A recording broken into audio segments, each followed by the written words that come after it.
Louvado seja o nome do Senhor.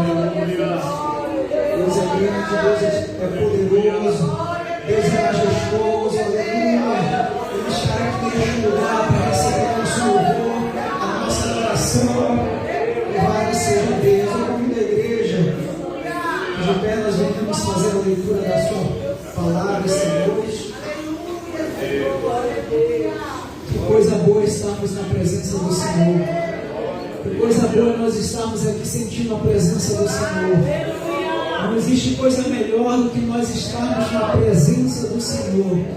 Dos conselhos que Deus deu a Abraão, ele disse em Gênesis capítulo 17, versículo 1: anda na minha presença e ser perfeito, aleluia.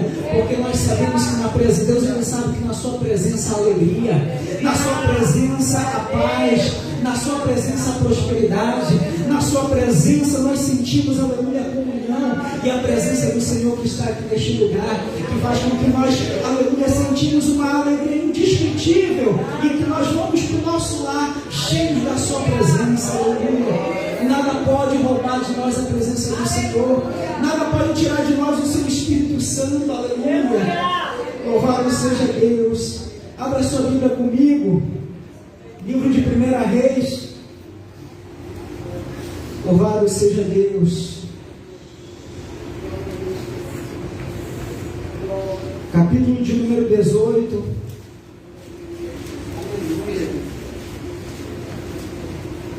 Versículo 39. Livro de 1 Reis, capítulo 18, versículo 39. Aleluia. Glórias ao nome do Senhor.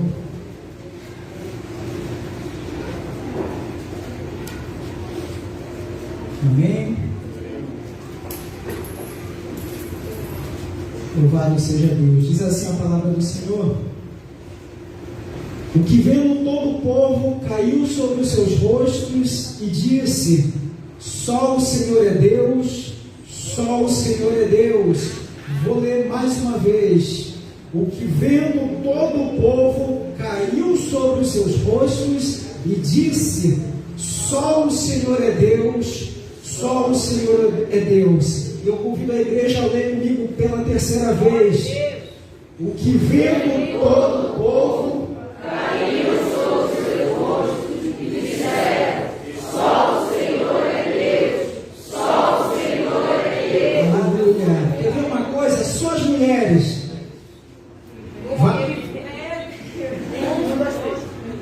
O que vendo todo o povo caíram sobre os seus rostos e disseram: só o Senhor é Deus, só o Senhor é Deus. Foi mais forte do que quando foi todo mundo. Só os homens. E vendo todo o povo caíram sobre os seus rostos e disseram: só o Senhor é Deus, só o Senhor é Deus. Aleluia. Você pode se sentar glorificando o nosso Deus. Louvado seja o nome do Senhor. Aqui, na verdade, todos nós estamos aqui reunidos em uma só voz, em um só corpo, em uma só igreja, declarando que só o Senhor é Deus, que só o Senhor reina, que só o Senhor é Deus. Aleluia. Louvado seja o nome do Senhor. Igreja amada do Senhor, povo de Deus, eu quero essa noite trazer para a igreja uma palavra sobre o que nós podemos aprender sobre o nosso Deus através da vida e através da história do profeta Elias. Elias é um homem que nós conhecemos muito bem a sua história, conhecemos muito bem os seus feitos, conhecemos muito bem os seus marcos, que foi uma referência no meio do povo de Deus, foi uma referência no meio do povo de Israel. Inclusive, quando perguntou Jesus aos seus discípulos quem as pessoas, quem o povo dizia que ele era, uns falaram que ele era Elias, talvez pelos seus feitos, talvez pelos seus acontecimentos, talvez pelos seus milagres, pela forma poderosa em que Deus se manifestava através de Jesus. E através da vida desse homem nós podemos ver, se nós formos ler os livros de 1 Reis, 2 Reis, nós vamos ver o operar de Deus, a forma que Deus ele agiu. Elias era nada mais, nada menos do que um porta-voz de Deus, do que um arauto de Deus aqui na terra, que falava e agia através de Elias. Sabemos que Elias, ele foi um profeta, que ele profetizou, que ele exerceu o seu ministério profético no meio de uma teocracia, ou melhor dizendo, no meio de uma monarquia.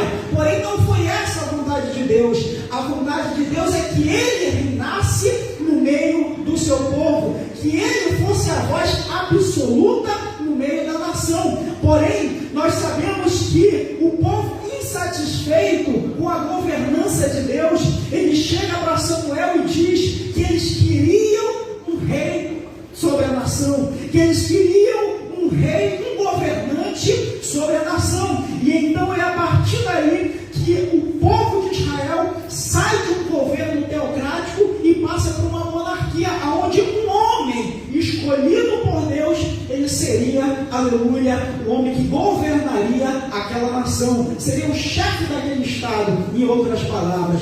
Porém, o homem que governa a nação, ele poderia muito bem acatar a vontade de Deus, obedecer à vontade de Deus ou não. Até então, ele era o chefe da nação, ele era a voz absoluta em uma nação, assim como é no nosso país, que nós somos aqui uma democracia, representativa, um governo representativo, uma monarquia presidencialista. Nós elegemos uma autoridade que nos representa. Israel, no período em que Elias ele era um profeta, diz a palavra do Senhor, louvado seja o nome do Senhor, que o rei ele passou a reinar no meio do povo de Israel. Israel, então, aqui dizendo, era na verdade o reino do norte, que era governado, que tinha a sua capital em Samaria, era um reino dividido. Essa parte do reino do povo de Deus, chamado Israel, que tinha a capital em Samaria, então ele tinha um rei chamado Ori. Porém, depois que esse rei ele morre, diz a palavra do Senhor em 1 Reis, capítulo 16, versículo 29, e Acabe, filho de Ori, começou a reinar sobre Israel no ano 38º de Asa, rei de Judá. E reinou Acabe, filho de Ori, sobre Israel em Samaria 22 anos. 22 anos reinou Acabe. E fez Acabe, diz a palavra do Senhor no versículo 30 do capítulo 16, e fez Acabe, filho de Ori, o que era mal aos olhos do Senhor. Isso daqui era um rei que governava numa nação que servia a Deus. E fez Acabe, filho de Ori, o que era mal aos olhos do Senhor, mais do que todos os que foram antes dele. E sucedeu que, como fora coisa leve andar nos pecados de Jeroboão, filho de Nebate, ainda tomou por mulher a Jezabel, filha de Etbaal, rei dos Sidônios, e foi e serviu a Baal, e se encurvou diante dele. Versículo 32, e levantou um altar a Baal na casa de Baal, que edificara em Samaria. Samaria era a capital do reino do norte, que era Israel. Acabe, diz a palavra do Senhor, que ele foi um dos piores reis que se levantou no meio da nação. Agora imagino eu e penso eu, que um líder que tem um status de pior, que tem um status de que fez aquilo que não agradava a Deus, de que forma ele governava a nação, de que forma ele conduziu o povo, ou melhor ainda, aquele conduziu o povo. Aleluia! Porque todos os reis que reinavam, todos os reis que conduziram a nação de forma ímpia, que desviaram o povo dos caminhos do Senhor, sofreram penalidade. A nação sofreu, o povo foi, aleluia, debaixo de várias perseguições. E aqui diz a palavra do Senhor, e eu quero trazer aqui algum entendimento da história de Acabe e também da vida de Elias. A primeira coisa que nós podemos aprender sobre a vida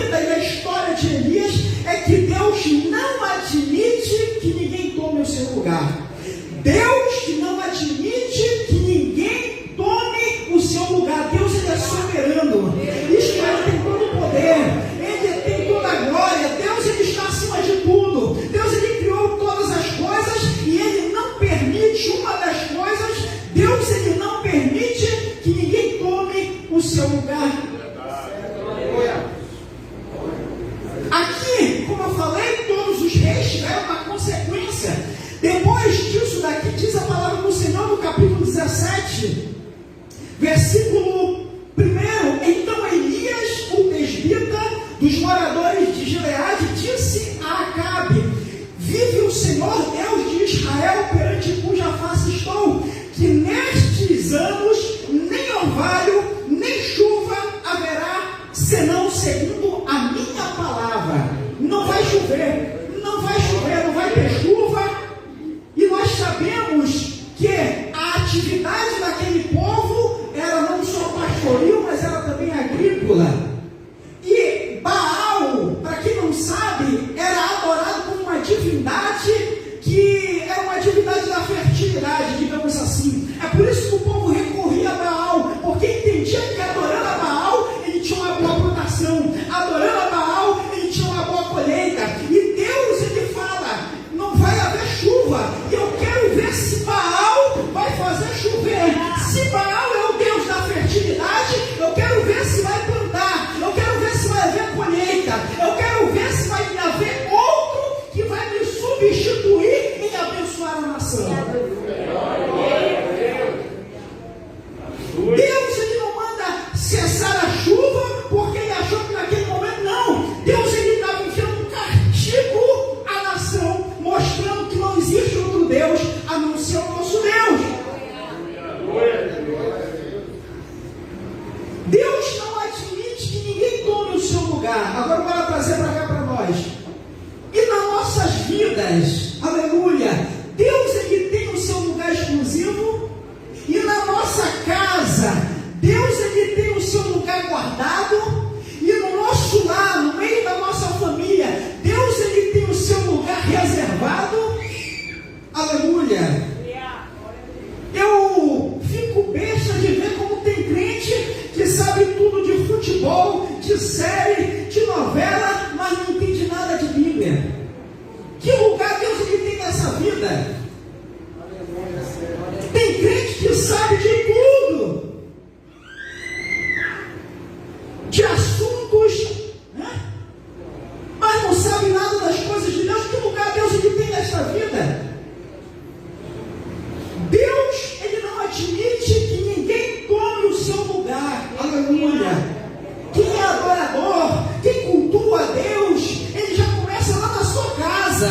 Lá na sua casa, pela manhã, já começa louvando. O primeiro lugar é o banheiro. Aleluia. Ele começa a tomar banho, ele não louva bem, mas como não tem ninguém olhando, ele sabe que o louvor dele vai para Deus, então ele louva com alegria.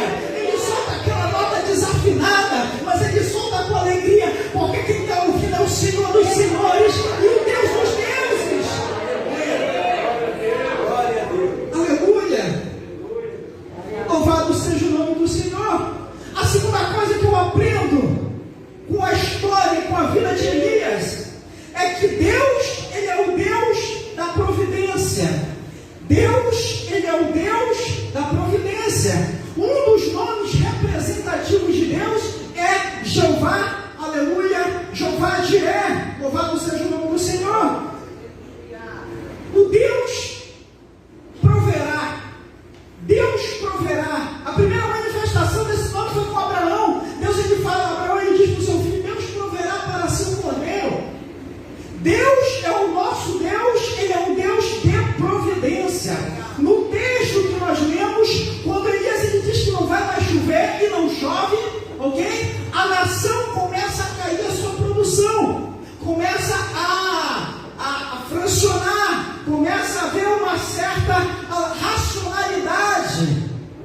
A nação começa a passar fome, a nação começa, aleluia, a passar sede. Mas Deus, que é o Deus da provisão e que supre a necessidade do seu povo, não deixa o seu servo padecer necessidade. Diz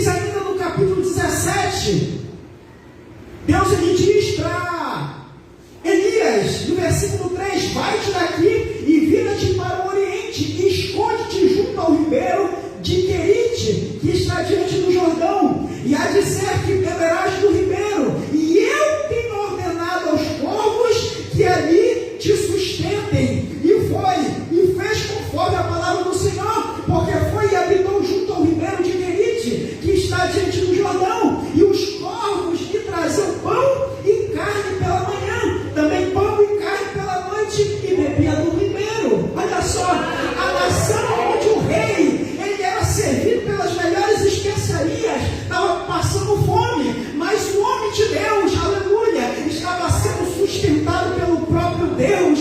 Tinha pão e carne pela manhã, tinha água, tinha pão e carne pela noite, aleluia, tinha água. Deus, ele não deixa o seu povo padecer necessidade, mas ele supre em todos os momentos, aleluia. Eu lembro que na época da pandemia, aonde foi um período apertado para muitas pessoas, várias famílias do Brasil, foi um momento que mais houve demissões nas empresas, foi um período que mais houve pessoas abrindo pequenos negócios, fazendo o que podia para tentar fugir da crise. Não podia sair porque tinha preocupação de ser contaminado, não podia também ficar em casa porque também ia passar fome. Como é que ia comer se não trabalhava, né? E eu lembro que foi o período onde Deus mais me abençoou. Foi um período onde Deus mais abençoou o meu lar. E eu acredito que não foi só o meu aqui. Porque tem momentos que parece que vem para nos agravar. Tem momentos que parece que vem para nos conturbar. Foi um momento que a minha esposa abriu seu pequeno negócio como empreendedora. Foi um momento onde eu mais consegui quitar dívidas. E olha só, eu não sei que momento você tem passado na sua vida, mas eu vim aqui essa noite lembrar a você que o Deus que nós servimos é o Deus da providência. Eu não sei o que é que lá na sua casa talvez esteja faltando, mas esta noite você pode lembrar que existe um Deus, e é o nosso Deus que supre as nossas necessidades. Ele usa, aleluia, aquele está de fora para vir nos abençoar. Ele usa, aleluia, muitas das vezes até o ímpio para abençoar a sua vida. E é que nós podemos ver na vida de Elias, ele sendo suprido no momento de escassez. Louvado seja Deus.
para ti e para teu filho, porque assim diz o Senhor Deus de Israel: a farinha da panela não se acabará, o azeite da botija não faltará, até o dia em que o Senhor dê chuva sobre Israel. Passaram 3 anos, meu amigo, sem chuva em Israel. Olha só, passaram 3 anos sem chuva em Israel, e Deus alimentando aquela viúva, e Deus suprindo aquela viúva. Aleluia!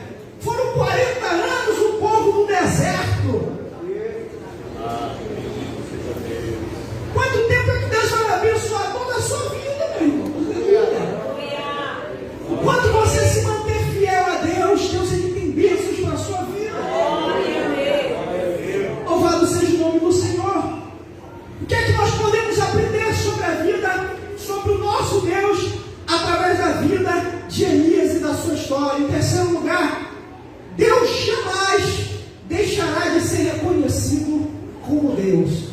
Deus jamais deixará de ser reconhecido como Deus. Mais adiante, diz a palavra do Senhor, que Deus manda Elias se apresentar.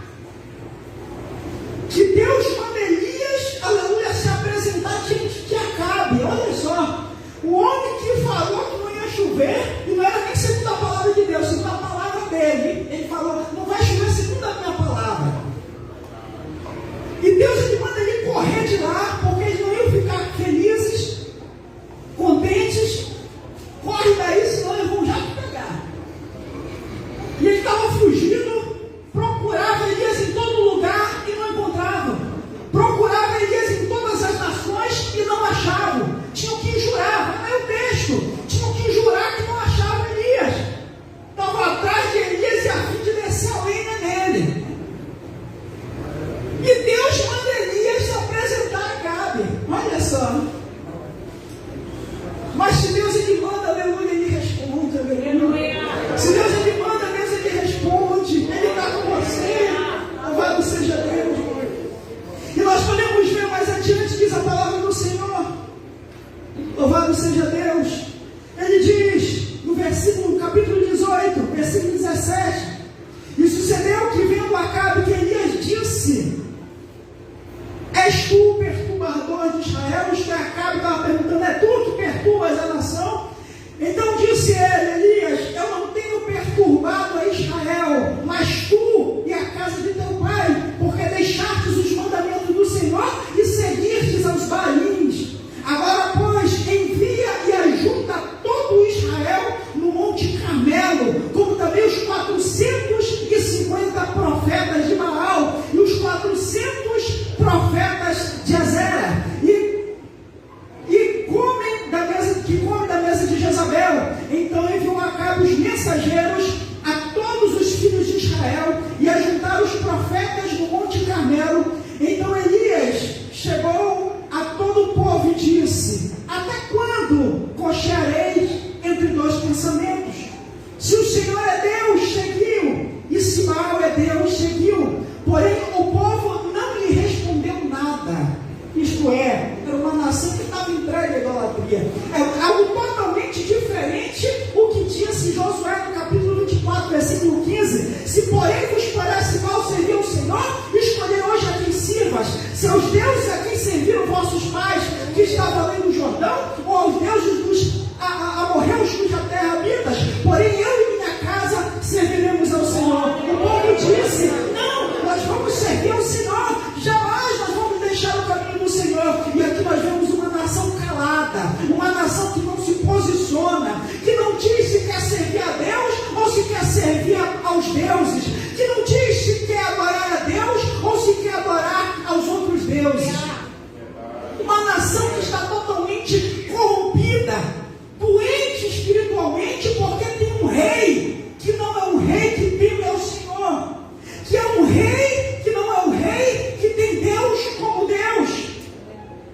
Elias, nesse texto, no capítulo 22, que você já conhece, Elias desafia os profetas de Baal e os profetas de Azerá. Eram ao total 850 profetas. 850 profetas que Elias ele chama para o confronto. Reúne todo o povo no monte e lá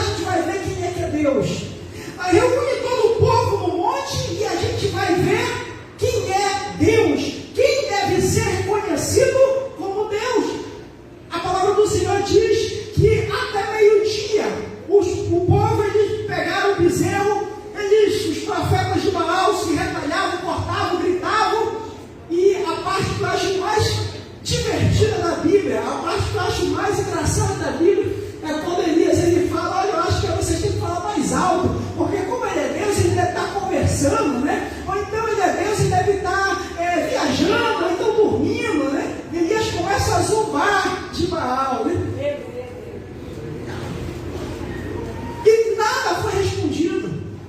Não foi respondido. O sacrifício não foi respondido com fogo. E Elias, ele passa a parte que eu vejo mais comovente, a parte que eu vejo mais triste, lamentável. Elias começa a reconstruir o altar. Elias pega os 12 pedras representando as 12 tribos de Israel e começa a reconstruir o altar do Senhor. Glória a Deus. Elias começa a reconstruir o altar do Senhor no meio da nação. Isso é para a nossa reflexão. Altar é lugar de sacrifício. Altar é lugar onde nós vamos entregar a Deus. E não existe melhor altar de sacrifício a Deus do que a nossa vida. Aleluia. Não existe melhor altar de culto a Deus do que a nossa vida. É através da nossa vida que nós mostramos para o mundo a quem nós servimos, ao Deus que nós adoramos, ao Deus que nós servimos. E como é que está esse altar? Aleluia. Ele está em ordem, está organizado, está na posição, ou ele está destruído? Aleluia. Como é que está esse altar? Aleluia, esta noite. Deus, ele quer responder o nosso sacrifício, mas primeiro eu tenho que endireitar o meu altar. Primeiro eu tenho que reconstruir o meu altar. Primeiro eu tenho que colocar o altar em ordem. Aleluia. A palavra do Senhor vai dizer que Elias, ele clama e fogo de Deus desce do alto. Aleluia, e consome aquele sacrifício. Fogo do céu desce do alto e consome todo aquele sacrifício. E o povo, no versículo, aleluia, que nós lemos, versículo 40, versículo 39, o que vendo todo o povo caiu sobre o seu rosto e disse: só o Senhor é Deus, só o Senhor é Deus, aleluia. Isto é, o povo disse: nós temos que reconhecer que só o Senhor é Deus, nós temos que reconhecer que só o Senhor é Deus.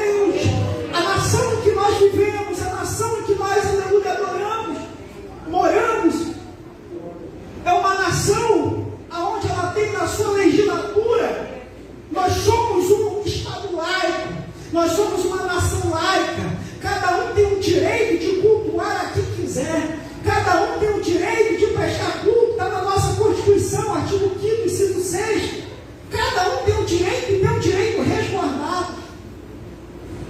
Louvado seja Deus. Mas existe nação que não.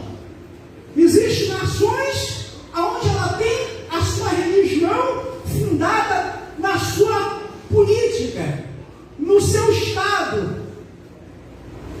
Mas diz a palavra do Senhor, 1 Romanos capítulo 14, versículo 11, porque está escrito: como eu vivo, diz o Senhor, que todo joelho se dobrará a mim e toda língua confessará que eu sou Deus. Aleluia. Deus não está preocupado se você acredita ou não nele. Deus não está preocupado se você o reconhece ou não. Mas vai chegar um dia aonde todo joelho se dobrará e aonde toda língua vai ter que confessar que não existe outro Deus a não ser o nosso Deus, o Deus de Israel.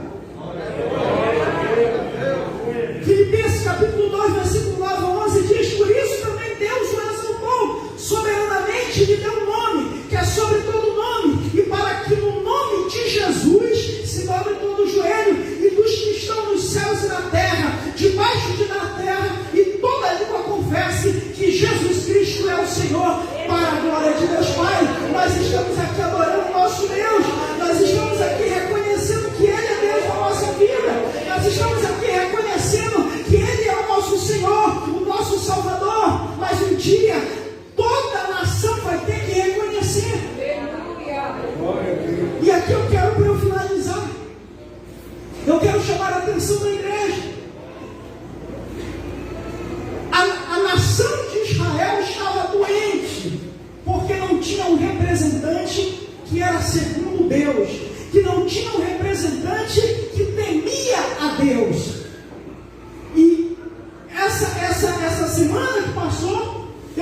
vídeo que um dos candidatos, eu não preciso falar, os irmãos sabem,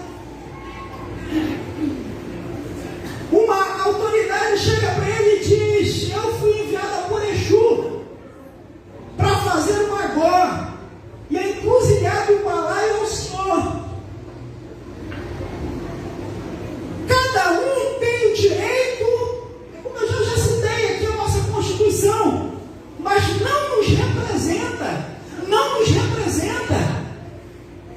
E eu quero dizer uma coisa: a nação de Israel estava doente por culpa sua, porque foi eles que pediram o representante. Muita coisa na nossa nação é nós, não é Deus não. Não é Satanás não, é você. É o Deus que coloca na sua mão a autoridade. É você, você. Deus, qual é o representante para a nossa nação? Que é ideal, é o representante que tema ao Senhor. É o representante que tema a Deus, aleluia. É o representante que tema a Deus. Uma vez a gente estava no período da pandemia, e eu lembro que depois da live eu falei alguma coisa e teve uma irmã que me mandou uma mensagem, porque uma amiga dela ouviu e não gostou. Meu irmão, se Jesus ele prega que a semente ela não brota em toda a terra, eu vou me preocupar com isso. Eu vou me preocupar com isso, né? Agora não se espantem os senhores, já tem projeto de lei para tirar Deus seja louvado das notas. Já tem projeto de lei para tirar, para modificar, para alterar o texto bíblico. Então não se espantem os senhores. Aí eu vou ficar calado para essas coisas. Aleluia. Deus chama a nossa atenção essa noite. Está chegando na nossa nação um período de decisões para o futuro da nossa nação. Se você quer a sua liberdade de expressão, se você quer a sua liberdade de culto garantida, resguardada, se você quer, aleluia, prestar o seu culto a Deus sem nenhuma interferência, se você quer ainda ter a sua Bíblia inalterada, a sua Bíblia, o seu texto genuíno, preste bem atenção, meu irmão. Veja bem, o povo ele não é cego, o povo não é mais analfabeto. Então preste bem atenção. Eu quero